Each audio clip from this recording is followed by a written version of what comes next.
Hey there, welcome to Tim Talks Cooking. I'm Tim, and today I'm going to prepare one of my favorite summer drinks. It's the classic mojito, but I'm going to do a low-carb version of it. Let's get started. First, what you'll need are 8 to 10 leaves of fresh mint and a little bit more for garnish later on. The juice of 1 lime, 1 teaspoon of powdered stevia, 4 ounces or 120 milliliters of white rum, and some sparkling water. Now here I've got my mint leaves, and I've got about 8 or 10 of them. I'm going to put them in the bottom of the cocktail shaker. You can see them down in there. And here I've got a muddle, and I'm just going to bruise them to release their oils. And actually you can smell them while you do this. Next, I'm going to add in my lime juice. I just squeeze it right in there. And then the stevia.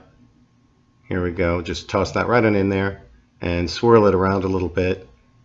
It'll dissolve as we go along, so not to worry. And next, of course, the alcohol. We're going to add in 4 ounces, 120 milliliters of white rum.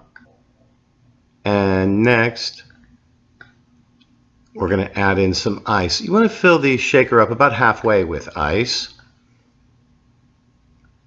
Then replace the cap and the very top part. Make sure everything is nice and tight before you shake it. Give it a good shake.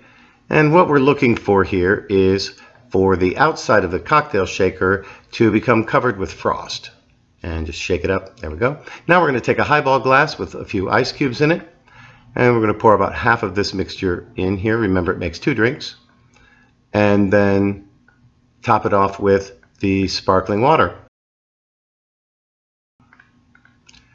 For the garnish, we're going to add in 1 stem of mint and a slice of lime, and finish off the look with a reusable glass straw.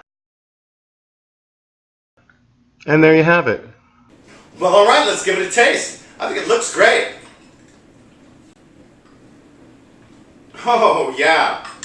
That's the old mojito that I knew from before the keto diet. Let me tell you what. First of all, you've got the flavor of the mint, which is really great. It's really present without being too strong. You've also got that acidity of the lime juice balanced by the stevia, and I think it's just a delicious combination. Of course, the rum is in that background there too. Really nice. Drink responsibly. Listen, before we go, I hope that you're going to try this cocktail. I also hope that you will like, share, comment, and subscribe to my channel. It helps my channel grow, and it helps you find my videos, especially if you click on the notification bell. Thanks for joining us here today at Tim Talks Cooking. We'll catch you next time.